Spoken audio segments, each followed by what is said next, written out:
Billy Crawford at Matteo Guidicelli, lilipat na nga ba sa GMA7? Narito ang buong kwento.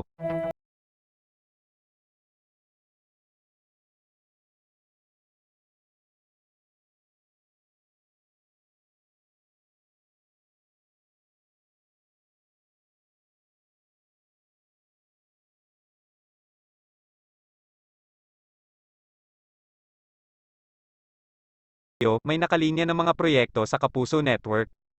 Wala pang kinukumpirma ang GMA7 pero may naririnig kaming magbabalik Kapuso si Billy Crawford. Mukhang matutuloy ang pagsasanib ng Viva Communications Incorporation at ng GMA7 sa mga programang The Wall Philippines at Masked Singer Pilipinas na napapanood sa TV5.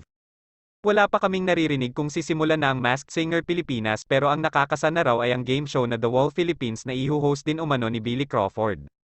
Hindi pa sure kung Sunday ng gabi ang time slot nito pero pag matutuloy ito buong linggo nang mapapanood si Billy sa TV. From Monday to Saturday siya sa Lunch Out Loud sa TV5 at sa linggo naman sa GMA7.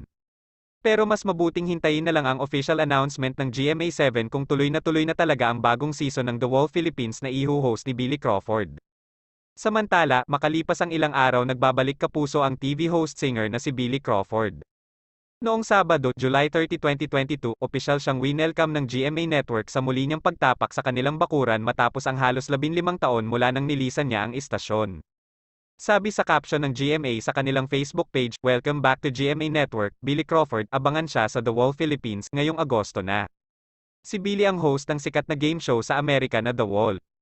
Ito ay handog ng GMA Network Incorporation at Viva Communications Incorporation na tiyak na magbibigay saya sa bawat kapuso tuwing linggo simula Agosto. Bukod kay Billy, mapapanood din sa game show ang paglalaro ng mga celebrity tandem na highlight ang state-of-the-art 40-foot wall. Pagalingan sa pagsagot sa iba't ibang mind-blowing questions at direksyon ng bola sa Money Beans ang magdidikta ng kanilang makukuhang premyo na pwedeng umabot hanggang 10 million pesos. Ang unang season ng show ay napanood sa TV5 mula March hanggang September 2021. Huling napanood si Billy sa GMA noong 2008 dahil lumipat na siya sa ABS-CBN. May netizens namang nagtatanong kung aalis na raw ba si Billy sa Laugh Out Loud ng TV5. Mukha namang hindi, dahil nagsasanib lamang ng puwersa ang Viva na management ni Billy at GMA para sa The Wall Philippines. Samantala, may nakapagsabi rin na tuloy na talaga si Matteo Guidicelli sa GMA7 dahil nasa Viva rin ito. Ang unang nasagap namin, si Matteo raw ang magho-host ng Battle of the Judges na makakasabay ang 5th season ng The Clash. Pero may nagsasabi ring may gagawing drama series ang Mr. ni Sarah Geronimo.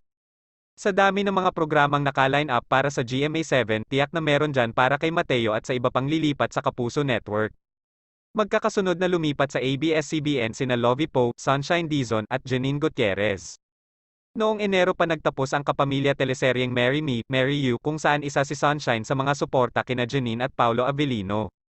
Nabalitaan nating posibleng magtambal muli sina Janine at Paulo sa isang TV series na joint venture ng ABS-CBN at isang international production. Si Lovie Poe merong seryeng katambal na si Piolo Pascual na pinamagatang Flower of Evil. Nakakatuwa ang paghuhost ni Billy Crawford sa segment ng Lunch Out Loud na Marites, for sure, mas magre-rate ang The Wall Philippines na iho-host niya kung sa GMA7 na ito mapapanood. The same is true with Masked Singer Pilipinas hosted by Matteo Guidicelli, if ever, ganun pa rin kaya ang titles ng mga programang iyon o gagawing The Wall Pilipinas at Masked Singer Philippines. For more latest showbiz update, don't forget to like, comment, share, subscribe, and click the bell icon upang updated ka sa mga bagong ganap.